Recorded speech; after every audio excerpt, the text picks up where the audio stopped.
Ay, panibagong araw, panibagong gastos na naman mga kakuno.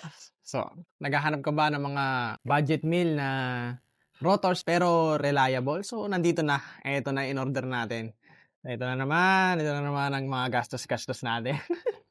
So, ito, nandito ang ating aprigiditis. Ay, nako, gastos na naman. Stop it. Get some help. So, di pa natin to na-unbox. So, ngayon pa lang din natin to makikita kung okay ba siya, okay ba yung na-receive natin, hindi ba tayo na-scam. Pero kung sakali naman magagawa naman natin ang paraan yan. Ito na, unbox na natin. So, yung binili nga pala natin na rotor is Buclos Rotors. So, ganda niya nakikita ko siya sa Shopee. Pati na rin available din siya sa Alibaba, sa Lazada. Bilhin na natin pair na. Kasi yung luma nating rotors na pro rotors na dati nating na-review luma na at kailangan na natin palitan. So ito siya. Ganda ako no.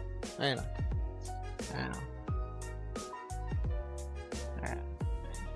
Ayan, Buclos Rotors.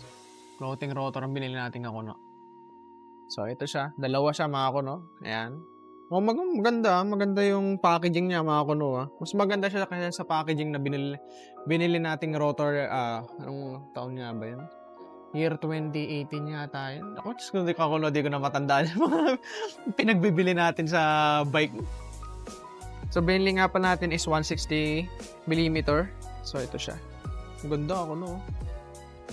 Ayan, no? Yeah. Oh, nakikita nyo ba yung mga kuno? Ayan, no? Gano'ng maganda yan. Oh my God! Oh my God! Wow! So, may kasama na siyang bolts, rotor bolts. Ano mo ba? Intact siya sa ano niya, packaging niya. So, bakit nga ba tayo nagpalit na rotors? Kasi ako no, yung rotor natin nito, ano na siya, used na siya. Ngayon, nagpalit din tayo ng brake set. Syempre, alam mo naman tayo, mga may sakit, gusto pag pinalitan yung isa, palitan lahat. I am the one, the way your son don't need a gun to get rich. So, ito na. Uy, quality oh. Ayan oh. Oh my God. Ganda niya ako no. Ayan oh. Yan. So, ito, tanggal pa natin isa. Dalawa yan Siyempre, hindi po pwedeng isa lang yan. Yan. Ayan siya. Oh.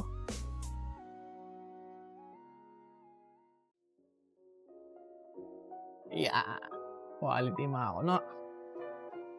So, para sa mga weight winnie na kagaya ko, so ito, timbangin natin kung gaano nga ba kabigat ang isang Buclos floating rotor. So, yan. So, 110 grams per piece. So, coin pair, 220 grams naman mga kuno. So, napakagaan na nito para sa isang budget meal floating rotor na reliable pa. So, ano pang inaantay nyo mga kuno? Oops, di tayo sponsored. Pero syempre, Buclos, baka naman isang sponsor lang dyan ng bike parts mga. So all in all, sa design, ay talaga mabibigyan ko siya ng ng 9 out of 10. Para kasi siyang yung bagong modelo ng X-Ram rotors. Ang ganda niya mga kuno. Tapos hindi naman siya ganun kabigat. Diba? Napaka-quality mga kuno. Ano pang inahantay natin mga kuno? Ikabit na natin to. Ito na Naka-ready na Naka-ready na yung bike natin So, tara na. Let's go!